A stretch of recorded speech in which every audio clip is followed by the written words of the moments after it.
காலை வணக்கம் ஃப்ரெண்ட்ஸ். இது பாருங்க, இது நம்ம வாங்கின்னு வந்த 2 கெடாங்க. இந்த கெடாங்க இது பாருங்க, இதை பாருங்கள். குருணா, கோதுமை தவிடு, கொஞ்சம் உப்பு போட்டு இந்த கெடாங்களுக்கு தான் ஃப்ரெண்ட்ஸ் வைக்கணும். பொட்டாட்டி குட்டிங்களுக்கு வைக்கக்கூடாது. பாத்திரத்தை சுத்தமாக கழுவிட்டு வைங்க ஃப்ரெண்ட்ஸ். இந்த பாருங்க எவ்வளோ அழகாக சாப்பிடுது. ஆனால் கெடாங்களுக்கு தான் கொடுக்கணும். பொட்டாட்டி குட்டிங்களுக்கு கொடுத்தோன்னா கொழுப்பு அடைச்சிக்கும். அதனால் இந்த கெடாங்களுக்கு தான் கொடுக்கணும். கொடுத்துட்டுருக்கேன் ஃப்ரெண்ட்ஸ். ஆனால் கொஞ்சம் இந்த குருணாவை வந்து உளுந்தங்குருணாவை வந்து என்னது கொஞ்சம் ஒரு 10 நிமிஷத்துக்கு முன்னே நல்லா ஊற வச்சுடுங்க.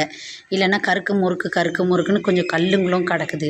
ஊற வச்சுட்டு கொஞ்சம் நீங்கள் போடும்போது ஊற வச்சு கொஞ்சம் அப்படி இன்னொரு பாத்திரத்தில் நம்ம இப்போ ஃபிட் பண்ணும்போது என்ன செய்யும், அந்த கல்லெல்லாம் அடியில் தங்கிக்கும்.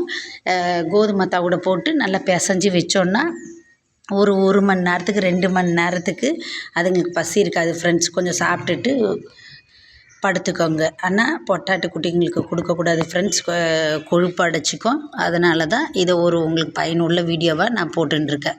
பாருங்கள், இந்த ஆட்டுக்குட்டியும் பார்த்துட்டுருக்கு. இதோ அந்த ஆட்டுக்குட்டி செனாட்டுக்குட்டி. இதை அன்னைக்கு நம்ம விட்டோம், ஒன்றும் தெரியல. நேற்று அடித்தனால நேற்று இட்டுன்னு போய் விட்ருக்கோம் ஃப்ரெண்ட்ஸ். இந்த பாருங்கள் எவ்வளோ அழகாக சாப்பிடுது பாருங்கள் ஃப்ரெண்ட்ஸ். இந்த வீடியோ பிடிச்சிருந்தா லைக் பண்ணுங்கள், ஷேர் பண்ணுங்கள், சப்ஸ்கிரைப் பண்ணுங்கப்பா ப்ளீஸ். உங்களுக்கு பயனுள்ள வீடியோ.